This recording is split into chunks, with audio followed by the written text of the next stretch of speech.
welcome. We're starting this series, and we've asked Ash and Steve to come up here. And this is going to be kind of a conversation teaching.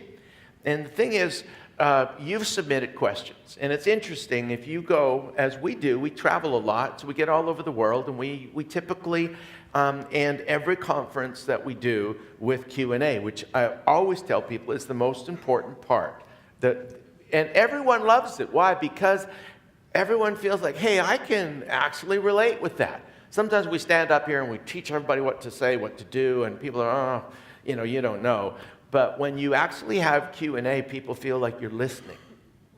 And we're listening. And so like Angela said, we're actually going to go there. So we're going to start this week off, talking about an issue that comes up every single place, every single time, all over the planet. And that is the issue of how do you deal with forgiveness.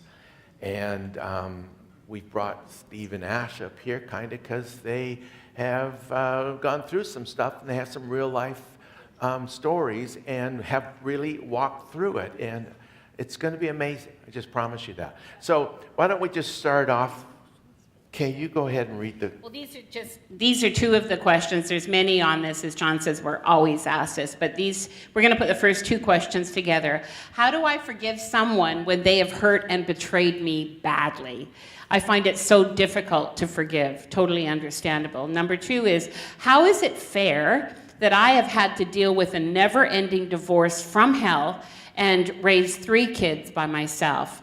And so we're going to put those two together and just start there with some of the questions. Right. But lots of questions come in around this. So it's such a huge topic, and I think having a couple of people that have gone through it. Ashley, our youngest daughter, so she's been in the church for 32 and a half years too.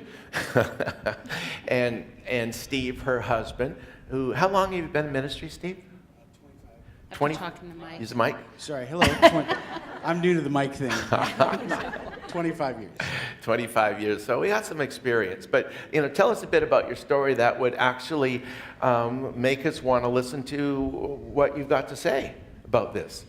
Well, yes. So I've been a part of Relate Church. I've been a part of this story since the very beginning. And I had always, I've been under, obviously, Mom and Dad's teaching for all that time. They even taught me how to walk. But so I've been into the teaching, and I had great dreams and great plans for my life. And then about 9 years ago, my life just kind of flopped over, and I found myself a single mom of 2 amazing kids. And just life wasn't at all what I expected it to be. And there was a lot of hurt and a lot of betrayal and stuff that came up. And it was just how to work through it when you learn all the knowledge in your head. I've learned everything, but how do you actually walk through it to put what your head knowledge into actually action? So that's been a bit of my story. Yeah, I think for me, in being pastoring for years and talking about forgiveness and realizing it's one of the key components of salvation and one of the key things that we as human beings struggle with, and even from an early age we learn how to forgive and let things go, and there's degrees of things that we have to work through. And then 22 years into pastoring, I was presented with divorce papers and blindsided and felt betrayed, and I see my daughter sitting right over there, and just remembering those feelings of knowing that this is an event that I didn't have the words to even explain how I felt about it, but I knew that I was supposed to be forgiving, because it's like practice what you preach, practice what you teach. And then the big struggle for me wasn't even intellectually. I knew I was supposed to forgive. I knew that I needed to tell both of my daughters, you need to be forgiving, and you can't get bitter, and you can't hold this, and all this stuff that was going on.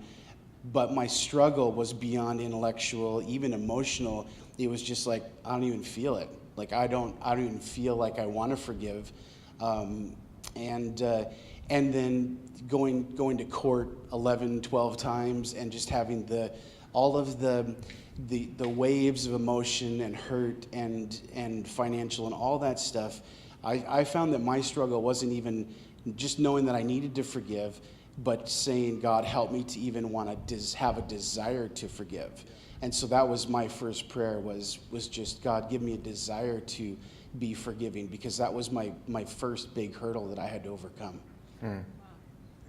You know, it's interesting as I'm listening to your story. I know obviously Ashley's story very, very well, walked through it. But in life, like I know, getting to know you better, Steve, as well, and now that you're part of our family, but like from an early, like you grew up without dad in your life, right? So, and you thank God for a mom that was there for you and that raised you, but you've had, in your life, there have been some hits that have come your way. Yeah. Ashley, before, and I know our story too, is one of having to learn to forgive. These are like big things you have to learn to forgive, but I think there's no one in the room that wouldn't have had to have some level of I choose to forgive. And I think all of us, if we're not dealing with a big onslaught of pain right now, there will be a season in our life where we're going to have to get some tools to know, how do I move past this? How do I not stay stuck here? Because I would say, without Jesus, most of the world, and even with Jesus, we have to make right decisions, but most of the world gets very stuck by betrayal, by offense. And we have to understand there's a huge enemy, but he's not just out to kill, steal, and destroy Steve and Ash and their families. And I mean, for you, what you walked through, it felt so personal to us too. It was such I would say it's the hardest thing. I could still just sob about it, but it's the hardest thing I know personally I've had to walk through at that kind of a level, because there was just so much layers of betrayal. So I think getting some tools to understand, what does forgiveness look like? And what is it and what isn't it? Because I think we get very confused. I'll use this example, and then, a little while ago, because it has to do with trust and that as well, but a while ago, somebody did something pretty huge, and it's not anybody in the room, so don't think, who was it? But it's someone out there, but an extended family situation that violated trust, like hugely. And so dealing with the situation, kind of calling it out and dealing with it and how we're going to move forward from that, one of the people there said to me, you of all people should know how to forgive. You of all people, like, you don't have a choice. You need to forgive. And just everything's back to normal. I said, oh, make no mistake about it. I completely forgive, but I do not trust. And so I think we need to talk about what that looks like. And that's not writing this person off forever, but I was clear about boundaries. People just think if we forgive, then everything's back to normal. So I think we need to get some tools. So Ashley, you've heard teaching about forgiveness, and some of the things, it's interesting listening to you talk about this. It's like you heard it for decades, but it didn't really make sense or something until you had to walk it out, right? Well, I think because I grew up in church and always thought, we forgive and we forget, and it goes into the sea of forgetfulness. But it actually says, I have it written down here so I don't get it wrong, Isaiah 43:45, it actually says that it's God who forgives and forgets. It's not our work to forgive and forget. And I didn't understand that. And like you said, I've heard it a million times, but I thought I just forgive and then everything goes away. I condone it, I say it's okay, and we just pretend it never happened. And if I ever bring it up again, that's actually on me, because I'm the one who didn't actually forget. And that's where I was so messed up. And one day you preached it again, and then the penny actually dropped. So. What was the penny? What makes sense now? Or what did you learn? That forgiveness doesn't mean reconciliation. It doesn't mean that I'm just forgetting it all, that I'm just saying it's happening. It just means it's a one-way street. Forgiveness is a one-way street. Reconciliation is a two-way street. Can you say that again? Forgiveness is a one-way street. So I'm responsible to forgive. Reconciliation is if I do that and the other person gives, So it's a two-way important street. that we get that. Okay, you're not responsible for reconciliation. You're responsible for forgiveness. Every one of us, there's not actually a choice. If you're going to follow God, You need to make that. It is a choice, but you need to make it. It's not like, I wonder if God wants me to forgive. Yes, he does. Who? Everyone. How many times? As many as you need. So let me just quickly give you some of the things over the years that I've taught about forgiveness. And you know, these two in their story kind of make it come alive. But forgiveness is not. It's so important to recognize what it's not. It's not forgetting. Okay? I can't forget because I can't forget. You shouldn't forget. God actually, the Bible says he forgets, but what it really, the translation, better translation, is he takes it from what you owe and he puts it into the column of what's beneficial to you. Takes it from a liability and makes it an asset in your life. He doesn't forget, he releases the debt of it. On the cross, Jesus paid that debt for you and I. Number two, it's not reconciling. It's not about getting back the relationship. That's built on something else. Trust, which we'll talk about. Number three, it's not excusing. You're not just telling someone you're off the hook. No, everybody's responsible for their own actions. There's always consequences for your own actions, but it's not your consequences. You're not responsible. They are. Number four, it's not denial. Sometimes we think if we, forgive, then we deny that anything happens. No, it did happen. It's always going to be in the history books. It's done. Number five, it's not painless. People think if I forgive, the hurt goes away. No. Pain is a messenger. It's a messenger that says something bad happened. Bad things are supposed to hurt. Okay? That may be some bad news for you, but it's true. Bad things are supposed to hurt. And if they don't hurt, you're sick. And the messenger says something bad happened. So let's do something to change it. And actually, as you remember what happened, you could turn around and use it to make a difference in our world, because our world's full of hurt and full of that. Number six, it's not a debt. Some people think, I have to forgive. Oh, it's something I have to do. It's like a debt. No, it's actually a gift. You know the greatest gift? God forgave us. We think the greatest gift is we're forgiven. It is, but it's attached to this. The greatest gift is you get to forgive. You could never forgive if you haven't been forgiven. You can't give what you haven't received. And it's such a gift. When you forgive, you let go, and you now can move on. Where what happened in the past wants to tie you down and anchor you down. And number seven, forgiveness is not a process. I'm just going to begin the process, and I wonder how long it's going to take. No, it's a choice. And you know how fast it happens? That fast. It's a choice. Forgive. It won't be a one-time thing. It's a choice you'll make over and over again. One of the things we've learned about forgiveness is it's a muscle. You got to work it. You got to become really good at it. And so often we get the question, and let me just throw this question to you, Steve. You first. So how do you know that you're forgiven? How do I know that I have forgiven? Yeah. I think it has to do with the whole idea of letting that person go, releasing them, and being able to say, like, I hand you over to God. God's purposes need to be affected in your life. And I think for me personally, that was, I kind of felt it as I had been going through this, intellectually knowing, forgive, and then daily forgiving and daily experiencing emotions and feelings. And then I just remember there was one particular day where I was writing out a check for money that I owed because of this situation, and it was overwhelming, pastoring a church and homeschooling the girls, and just the day in, day out of like trying to make it and trying to honor God at the same time, and then having this incredible weight of offense and hurt to deal with. And I know that when I was searching for maybe turning the corner of being able to say, when do I know it's released? When have I forgiven? I had a check in my hand that I had to write out and mail and say, like, it physically hurt. It physically hurt to write the check out and say, okay, God, this is your money, and you know my family, you know the girls, you know what we're going through, and I believe that you're going to take this money and you're going to affect your purposes in her life.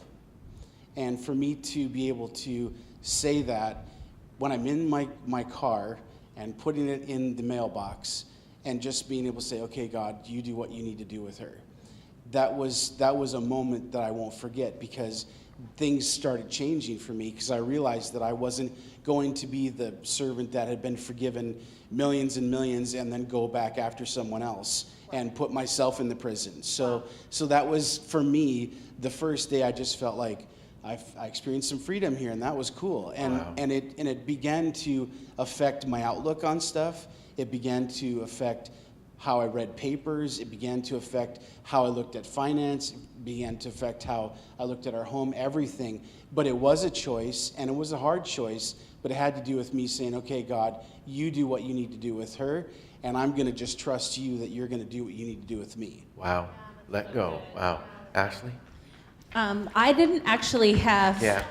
Good job, Steve. Yeah. Amen. Amen. I didn't have a hard time forgiving. It's not really, my personality is kind of like, we forgive and we just move on. I have a very different personality in the fact that I'm always super optimistic, so I'm gonna forgive and stuff down the hurt and stuff like that until it bubbles over. It does. Anyways, that's my work. But there was a point that I had no problem forgiving, but I realized that I had moved on because I was just so involved in thinking every single moment about what my ex was doing, where he was, what he was doing. He said he was doing this, but he wasn't doing this. Where is his money going? What did he spend money on? Because I took care of everything, so I could figure everything out. And I was so invested in my brain that most of my brain and mind space was taken about just checking up and making sure he was doing what he said he was doing and all that stuff. And then there was one day that I was like, this is way too much work. I have no thought pattern to think about stuff that actually matters, and I made it so that I stopped. I got somebody to hold me accountable, and I just made the choice. And that was like a breaking moment for me, when I no longer cared about everything that was happening with him, and I actually focused on things like my kids. And I mean, I was focusing on them, but you know what I'm saying? Like it was a release, and I was able to be freed up from that. And actually, that was the moment that everything changed. Everything changed when I just decided that's the past, I'm moving on. So there's so much wisdom in here. I'm thinking back to a situation in our life where you had to release a debt from somebody who owed you a lot of money. It was like an evil situation. The church was 6 months old. Early days, it was so demonic, and yet I look back on it and I remember, I look at it now and I can see how the enemy meant it to take us out and to get us wrapped up in offense. But you made a decision. I'm going to release it. I wrote a letter, and in the letter I said I owed a debt that I couldn't pay, and Jesus took my debt and paid it. So I recognize you owe a debt you can't pay, so I now release you from that debt. From this moment on, you owe me nothing. And then I put it in an envelope with a stamp, and when it drops in the mailbox, it's legal. It set me free. And I'm not talking about a few dollars. I'm talking about a lot of money. But what I love about it, I think what we're hearing here is that there is sometimes a physical step towards healing that we can take. God meets us there. There are things that God requires of us because he forgave us everything. Like you said, like the servant who owed like a $20 million debt and someone else owes them $2 or something. And he's like, God forgives us, and we're not going to, and then that other person is like, yeah, but you owe me $2 and until you can pay me back. We need to let go of it. But I wonder what God would require of every one of us, that there is a tangible releasing and letting go of just, God, I thank you that you forgave me, and from this day forward, I choose to release that debt, because that's actually, I think, what forgiveness is. It is just this unconditional a decision with no conditions attached that you owe me nothing. You owe me nothing. Awesome. God set me free, and now you owe me nothing. And so you might have to go back there and restate that over and over again, but I think there's such freedom in that. And I think for some of you, I have no doubt this is speaking to lots of us today, myself included, about what is it that I'm going to do. I have made some concrete decisions in my mind that I will not, I use this language for me, I refuse to give up my destiny and my calling in Jesus over a stupid offense. I mean, and it may be a big one. It may be like you can't, but Helen, you don't know what happened to me. No, I don't. And I think for me, honestly, I've had it pretty easy. But still, there are opportunities I get all the time to stay offended or to stay hurt or to not forgive. No way, Jose. I am like releasing that because there are places for me to go, things for me to do. There's a future waiting for me. There is more for me, and I will not allow this to be the coffin in my nail of losing the destiny The God nail has. in my coffin. Right, that one. Thank you. The coffin in my nail. That's a good one. You can Coffin tweet in my that nail. Put that on the blooper reel. You've got a few of your own we can go to, but you may So not forgive me if I show them. So what's the biggest work we all have to do? Keeping our heart right. Oh, yeah. Well, is that like... Yeah, I'm inviting you to say your normal Well, line, which I think is feel so like important. this is my constant, and it comes back to this again. I have one job in life. We all have one job in life, is keep our heart right. Yeah. Keep our heart right. Yep. Proverbs chapter 4, verse 23, pay attention to your heart because it affects everything you do. It will literally direct the course of your life. And I remember Pastor Brian Houston saying this a long time ago, and I've never forgotten it. And it was a lesson I needed to learn. Because sometimes there's somebody, and there's nobody in this crowd that does this to me. I love you all so very much. But sometimes somebody shows up in your life, and they're hard to deal with. They are just hard to deal with, and they're critical of you. They judge you. They don't like you. They say bad things to you, and I've had those over the years. And I remember Brian Houston saying one day, if there's anyone that you feel you're constantly preaching to, or maybe tweeting about, or whatever about, Twitter wasn't invented in these days, but when I was dealing with this, he said, they're way too powerful in your life. And so I think about people that you choose not to forgive, they're way too powerful in your life. You need to trust God with their future. And this is a good thing to remember too. Vengeance is mine, says the Lord. It's like, we don't have to decide the outcomes. We don't have to decide whether they got away with what they did or not. That's God's business. Our business is to keep our heart right, keep our face towards heaven, and take the next step forward into what God has for us. And I believe for me, that's what forgiveness looks like. And you know, there's going to be more things that we have to decide to get over. But I think there's just way too much at stake to not get over it. But what about trust? Well, just a minute. I think when we ask the question, how do you know that you have forgiven, recognize that forgiveness is not about the past. Everybody thinks forgiveness is about the past. Well, I can't forgive because of what they did. But actually, forgiveness is about the future. Because if you don't forgive, you don't have a future. Someone just stole your future. With whatever they did, don't let them steal your future. See, you know, I want to get back at that person. The best way you can get back is move on. And that's the proof that you've forgiven, is that you move on. But I'm not talking about you move on and then you know, in terms of you move countries or you move jobs or you do something. You move on in terms of the journey of life, which is the journey of I'm not what I used to be, but I'm becoming more what I want to be, more like Jesus. And so when we move on, to me, the proof is that you are able to look back at what happened with a thank you. Thank you. Because you would not be who you are today if it wasn't for God actually used that in your life. If you always look back at poor old me and I'm a victim and look what happened to me, you haven't moved on. But if you can actually let go and move on, and to me the proof is that you actually look back with a thank you and your prayers. You can pray for that person. You know, with Ashley, when all this happened in her life, I was so excited for what I recognized that the miracle of what God had done in our lives.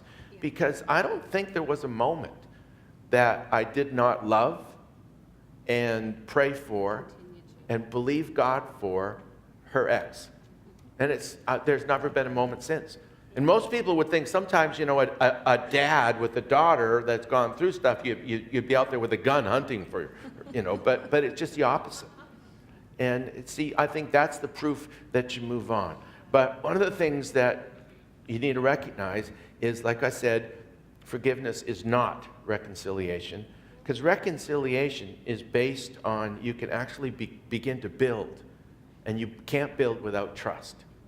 And so many people got it so mixed up. They think if you forgive, you got to trust. No, you don't. No, you don't. You trust based on wisdom. See, forgiveness is about the future. If you don't forgive, you don't have it. But trust is about the past. Trust has to be earned. Trust is about track record. So what did you learn about that, Ashley? Trust. Yes, trust is something that it's a muscle. Just like forgiveness, just like faith it's a muscle. I think one of the biggest things that I learned, because it still comes up today, like just because things happened 9 years ago, there isn't things that I get hit with. And I'm gonna be honest, massive anxiety. It takes me out, and it makes me so nervous. I would always say to Steve, okay, you read the email and just give me a nicer version or something like that. Like, there's things that constantly happen to me, and I just have to realize there's a scripture that in Exodus 14:14, and I've held it close, and it's one of the most powerful scriptures, but it says, the Lord himself will fight for you. And then it says, just stay calm. And that's where the trust is in Jesus, that I've forgiven and now I trust God that he is going to take it. And every step that I take now is ordered of him, and I'm just going to follow him. When I was in the biggest chaos of my life, my prayer was always like, make those doors that I got to go through, like blinking red lights, go through that and shut every other door. And I just learned how to trust and follow peace, because he is the Prince of Peace. When there was peace, I knew that I was walking in God's right path for me. And I think such a big thing in all of that is just to know that it is a muscle. Once you understand and you follow it and you know that there's nothing like trusting God, that's where it happens. Not to say it ever gets easy, because it doesn't get easy, but the anxiety can hit at any time. And it does. I am not perfect. It comes and I get a cold sweat and I don't know what I'm going to do. Even if it isn't bad, it's a memory. And it can easily take me out, but I got to trust God in it. Okay, here's a big one. You two both raised church Christians, and you got divorced. And now you're remarried. And that in itself is a whole can of worms that we need to sometime dig into. But your marriage today.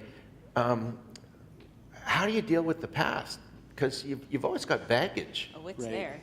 Yeah, It's always there. I think when Ashley was talking about it, the terminology that is used a lot is the old tapes start playing, and that even in the beautiful marriage that God has given to me as a huge blessing, there are times where old tapes start playing. Like she said, you get the email, and I've experienced this as well, where you get an email and you're like, it's like rewind happened, and you just all went back in time to 6 years ago, and like all the feelings and everything comes up, and then you go like, no, we're not there now. We're not there, and that's not this situation. And God has blessed, delivered, forgiven, helped, all those things, and it's all about me reminding myself sometimes that who God sees that I am, and doesn't see me with a big D on my back. Like,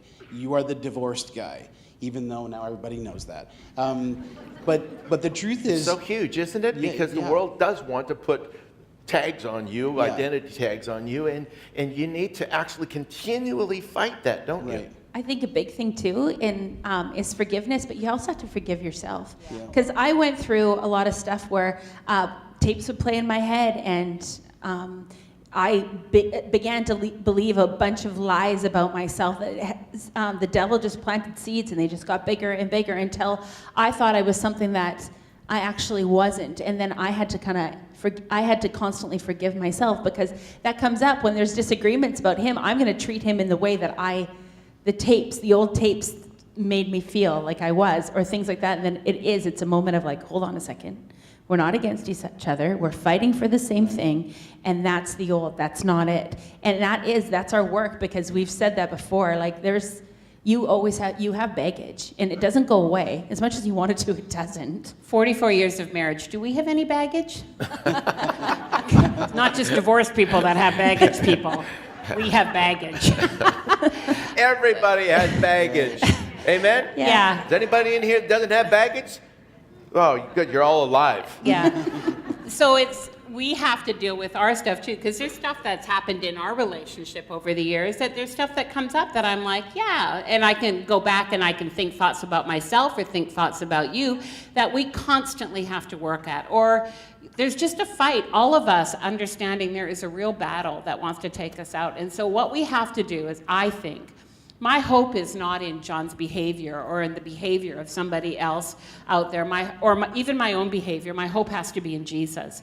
And I want to align who I am to him, but understanding that we're all going to fall short and we're all going to miss the mark. And so when it comes to things like trust and forgiveness, it all starts with how we view God and how we view ourselves in him. And so if we have broken trust, for example, if we have done things that are really unacceptable, I mean, there'd be stories in here of some of you, and it's all good, thanks. We've all done things that we wished we hadn't done. But often when we don't forgive ourselves, now we see others with a very tainted view. And so it's really good to do the work. I mean, I think about Freedom Sessions coming up here again, and just this opportunity really to invest some time into taking a look at stuff that's going on in your life. You think, well, I'm doing great. Often people think, we don't need to go to a marriage seminar. A marriage is great. The goal isn't it's that you keep learning, that you don't ever think, I've arrived, I've got this, because we're on a journey and have to keep on learning. And I know that's true for me. After 44 years of marriage, every once in a while something can pop up that is hurtful, or it reminds me of something that was hurtful. And though I love him with my life, I have to make choices to trust, choices to believe, choices to move forward. And I think that's all of our work in here. But if you do move forward, you say thank you. Yeah. For everything that God used to bring you to where you are. And there's going to be hurts. But when you say thank you for it, God takes the negative and turns it into a positive. He takes what the devil meant for evil and he uses it for good. Like Freedom Sessions. Do you know who's leading? These two. Yeah. Do you know why they're leading them? Because they actually can understand. You've been through some stuff. They've been through some stuff. And it gives you the ability to look at other people with that heart and that love that God has for them as you recognize where you've been. And I think for all of us, if we think about how do you forgive? And one of the questions in here that came up is, how is forgiveness a requirement of salvation? It's an absolute requirement of salvation. And it's all about the cross. And so if I could just close talking about the cross for a minute, okay? Because a lot of people, for instance, you get questions like, why is there's movies like The Passion of the Christ, or movies that have depicted the cross? Why is it so awful? Why is it so painful? Why is it so bloody? And the fact is because it's your sin and my sin. It's all of our sin. People ask questions like, how do you understand the Old Testament? I mean, the Old Testament, I just don't like reading the Old Testament. It's got all that stuff in there about, it's awful. It's terrible. How could they do things like that? All of the awful in the Old Testament, all of it, you should understand it all and be really, really yuck about it all. Why? Because it all was what Jesus took on the cross. And it was, people say, what about the wrath of God? Well, the wrath of God is just his holy dealing with sin. How holy must deal with sin. God can't be holy and let go of sin. And so Jesus took all of that on the cross. He took all of our sin. He took all of our hurt, all of our pain on that cross. And every time the feelings come rushing back, the waves of memory, and every time you feel bad about whatever, it's a reminder, look to the cross. It's a reminder of the grace of God. God loved you even though you and I are all a mess. And I wish I could never remember that again. No, don't go there. You will. And every time you do, look to the cross, because that's the answer. And if you can't, in the face of I'm not perfect, in the face of, man, I've messed up, if you can't actually get up and recognize God's love in your life, then you can't help those people. You can't help the lost world that's out there. Why? Because they're all walking in that. So to recognize the cross is to recognize the ongoing work and the grace of God in our lives, that no matter what, there's no way you could outweigh God's grace. And it gives you the strength, it gives us all the strength to look at people in our world and to love them the way God loves them. To relate with them, to understand them, and to, whatever it takes, give your life. Pray for them. That's why you're here. If not, when you get saved, just God take you to heaven. No, He left you here. Why? Because there's someone else needs you. Amen?